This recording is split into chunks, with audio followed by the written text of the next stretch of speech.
بسم اللہ الرحمن الرحیم۔ آج کے لیکچر میں ہم بات کریں گے ڈیوٹیز اور لیبلٹیز آف سیلر، یعنی کہ کوئی بندہ اگر کوئی پراپرٹی بیچتا ہے، فروخت کرتا ہے، تو اس معاملے کے حوالے سے اس کی ذمہ داریاں کیا کیا بنتی ہیں۔ تو انٹروڈکشن ہو جائے۔ Section 55 deals with rights and duties of the buyer and seller of a movable property. Transfer property act جو ہے اس کا سیکشن 55 وہ بائرس اور سیلرز یعنی فروخت کرنے والا اور خریدنے والا، ان کی جو ذمہ داریاں ہوتی ہے اور ان کے جو حقوق ہوتے ہیں ایک دوسرے کے اوپر، ان حقوق اور ان ذمہ داریوں کے متعلق ہیں، مگر یہ سیل جو ہے وہ اموویبل پراپرٹی میں ہونی چاہیے۔ اس سیکشن کے مطابق Some of the rights and duties refer to the stage after the contract for sale is entered into، یعنی کہ جب سیل کا کوئی کانٹریکٹ ہو جائے اس کے بعد جو سب سے پہلا سٹیج ہو، اس سٹیج کے متعلق رائٹس اور ڈیوٹیز جو ہیں وہ بھی اس میں کور ہوتی ہیں۔ ان کے علاوہ some of these refer to the completion by the execution of the conveyance، جب سیل ہو جائے، جب معاہدہ ہو جائے، کانٹریکٹ ہو جائے، اس کے بعد جب پراپرٹی کنوے ہو جاتی ہے بائر کو، اس کے بعد جو ڈیوٹیز اور جو رائٹس بنتے ہیں، یہ سیکشن 55 اس کا کچھ حصہ اس کے متعلق ہے۔ And some of them refer to the stage of the completion of the contract, اور بعض حصے جو ہیں سیکشن 55 کے وہ کانٹریکٹ کے تکمیل کے بعد جو رائٹس اور ڈیوٹیز ارائز ہوتے ہیں ان کے متعلق ہیں۔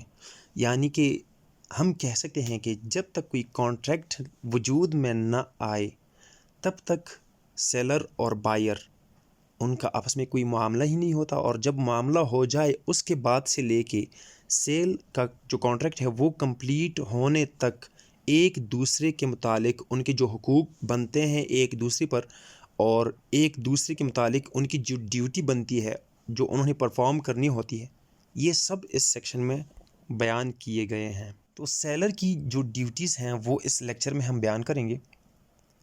سب سے پہلی اس کی ڈیوٹی ہے سیلر کی، فروخت کرنے والی کی، ڈسکلوجر آف ڈیفیکٹس۔ اگر اس پراپرٹی میں کوئی ڈیفیکٹ ہے، کوئی پرابلم ہے، اس میں کوئی مشکل ہے، تو سیلر کی ذمہ داری ہے کہ وہ بائر کو ان ڈیفیکٹ کے متعلق سب سے پہلے بتا دے، آگاہ کر دے۔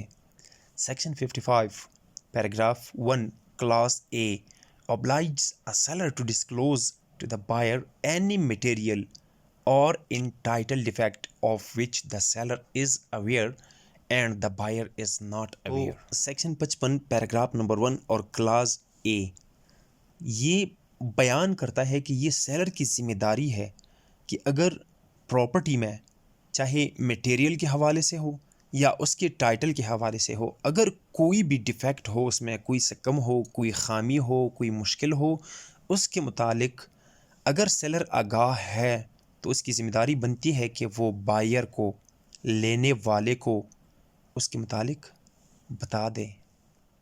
Number 2 production of title documents. This duty arises only on the request of buyer، یعنی کہ کوئی بندہ اگر کوئی پراپرٹی کسی سے خریدنا چاہے، اگر وہ مطالبہ کرے سیلر سے کہ آپ بھائی مجھے جو ٹائٹل کی ڈاکومنٹس ہیں وہ دکھائیے، تو سیلر کی ذمہ داری بنتی ہے کہ جو ڈاکومنٹس اس کے پاس موجود ہوں وہ بائر کو پرووائڈ کر دے، مہیا کر دے۔ The seller is bound to produce only the documents in his possession or power۔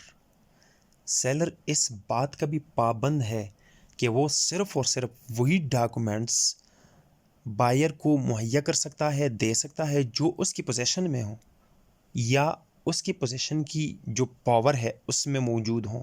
ایسا نہیں ہو سکتا کہ کسی پراپرٹی کی ڈاکومنٹس اگر کسی دوسرے بندے کے پاس ہو یا دوسرے بندے کے نام ہو، سیلر آ کے خود کہے کہ میں وہ ڈاکومنٹس آپ کو دکھا سکتا ہوں، یا دھوکے سے اسی سے لے کے بائر کو پرووائڈ کر دے دے۔ اس طرح کا معاملہ ٹھیک نہیں ہوگا، بلکہ صرف اور صرف وہ ڈاکومنٹس وہ پرووائڈ کرے گا جو سیلر کی اپنی پوزیشن میں موجود ہوں. تیسری جو ڈیوٹی ہے، ذمہ داری ہے سیلر کی، وہ ہے answer related questions.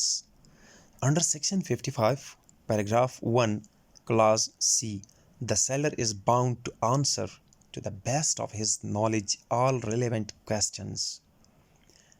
Section 55 paragraph 1 اور کلاس C یہ سیلر کو باؤنڈ کرتی ہے کہ کوئی پراپرٹی لینے والا جو بائر ہے، وہ بائر اس پراپرٹی کے متعلق کوئی بھی کویسچن کرے، کوئی بھی سوال پوچھے تو سیلر پابند ہے، بیچنے والا پابند ہے کہ وہ اپنی نالج کے مطابق، اپنے علم کے مطابق ان کے سوالات کی جوابات دے دیں.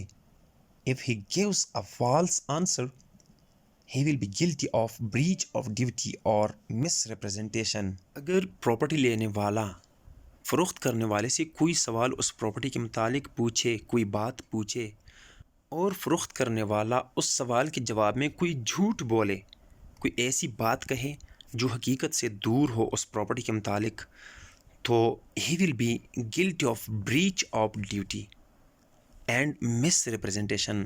تو وہ مجرم بن جاتا ہے، سیلر مجرم بن جاتا ہے کن چیز کا؟ بریچ آف ڈیوٹی کا اور مس ریپرزنٹیشن کا.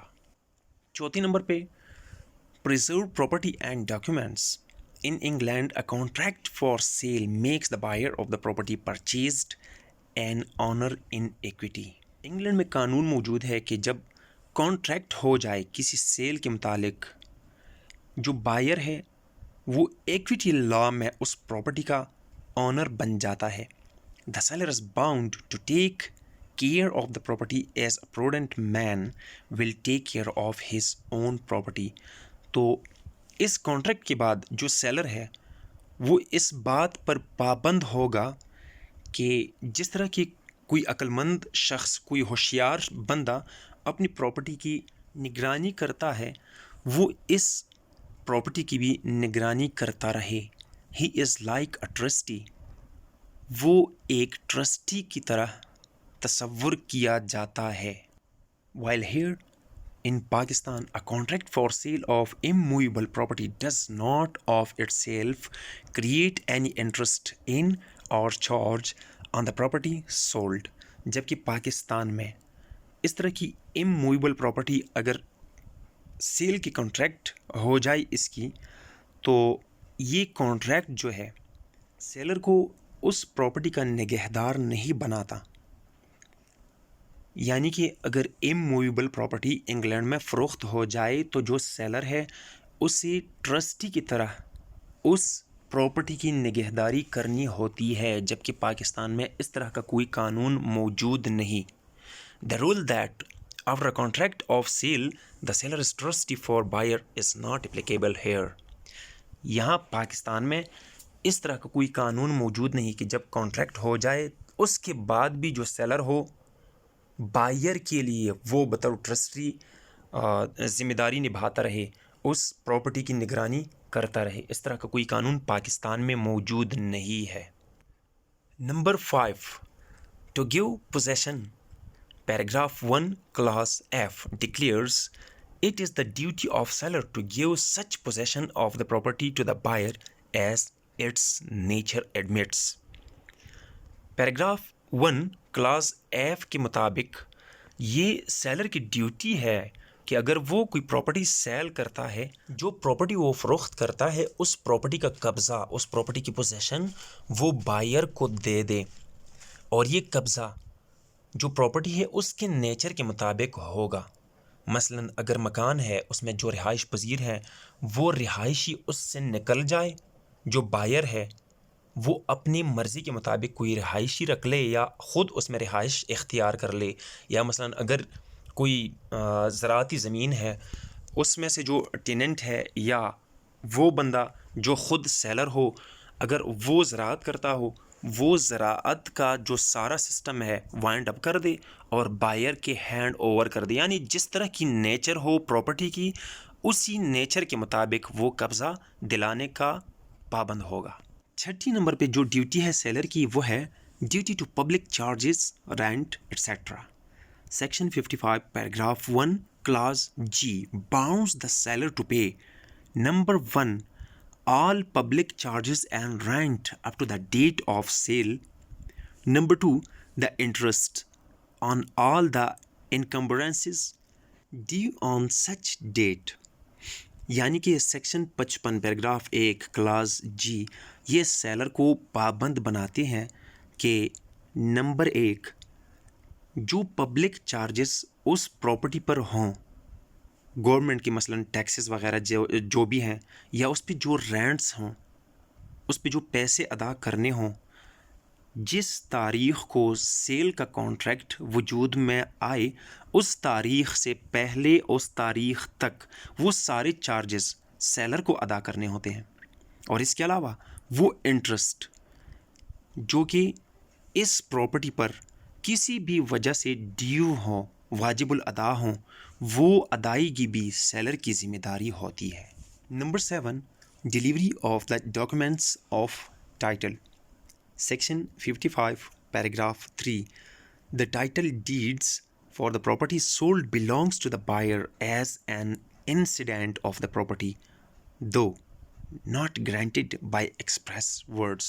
یعنی کہ جب پراپرٹی سیل آؤٹ ہو جائے اس کانٹریکٹ کے بعد جو بائر ہو وہی اونر تصور کیا جائے گا اگرچہ الفاظ کے ذریعے یہ بیان نہ کیا جائے تب بھی سیلر کی ذمہ داری ہے کہ ڈاکومنٹس جو ٹائٹل سے ریلیٹڈ ہوں اس پراپرٹی کی جو ٹائٹل والے ڈاکومنٹس ہیں وہ سارے کے سارے اس پراپرٹی سے ریلیٹڈ سیلر بائر کو دے دیں.